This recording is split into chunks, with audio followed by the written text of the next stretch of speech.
اعوذ باللہ من الشیطان الرجیم بسم اللہ الرحمن الرحیم۔ کروڑوں درود نبی پاک صلی اللہ تعالیٰ علیہ وسلم کی ذات اقدس پر، نبی پاک صلی اللہ تعالیٰ علیہ وسلم کی آل پر، صحابہ کرام رضوان اللہ تعالیٰ علیہم اجمعین پر۔ ناظرین السلام علیکم۔ ناظرین، ادب، عمل اور یقین۔ عمل جو ہے وہ ایسے ہے کہ آپ کی مٹھی میں ریت ہے، اور ادب ہے تو آپ ایسے سمجھ لیں کہ وہ مٹھی جس میں ریت ہے اس کو آپ نے ادب کے پانی سے گیلا کرنا ہے۔ وہ ریت آپ کی مٹھی میں رہے گی، تر و تازہ رہے گی۔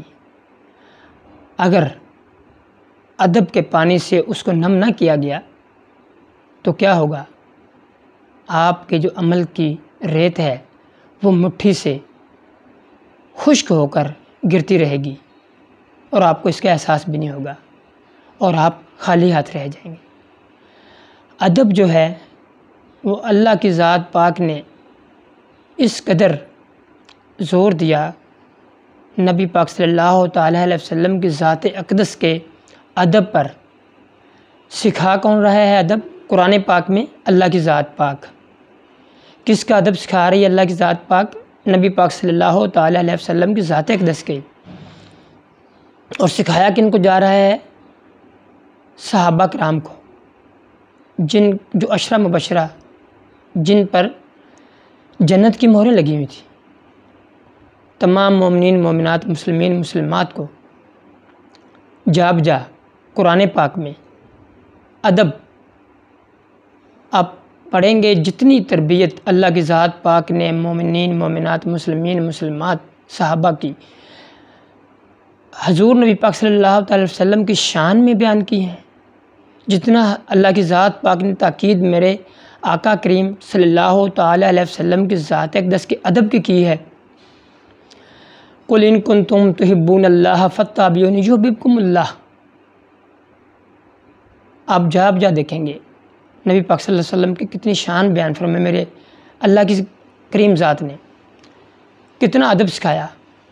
اس قدر ادب سکھایا کہ وہ صحابہ جو اعمال والے تھے، جن کو فخر تھا اپنے عمل پر، اپنی محبت پر، ادب پر، اللہ کی ذات پاک نے قرآن پاک میں ادب کی ایک واضح چھوٹی سی مثال میں آپ کو دوں گا۔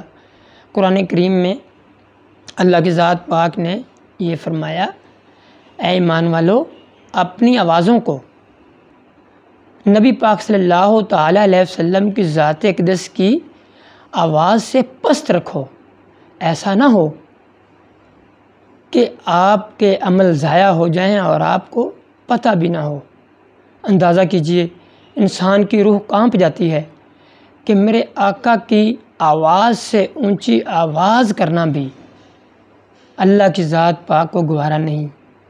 لہٰذا ادب کو ملحوظ خاطر رکھا کیجیے ہمیشہ۔ ادب بڑوں کا ہو، ادب اساتذہ کا ہو، ادب آپ کے سینئرز کا ہو، اس کو ضرور اپنی زندگی میں ملحوظ خاطر رہیں، ورنہ آپ کا عمل، آپ کا کام، جس پہ آپ جا بجا فخر کرتے ہیں، وہ ضائع ہو جائیں گے۔ اللہ تعالی ہمیں ادب، عمل اور یقین کی توفیق عطا فرمائے۔ آپ کا بہت بہت شکریہ۔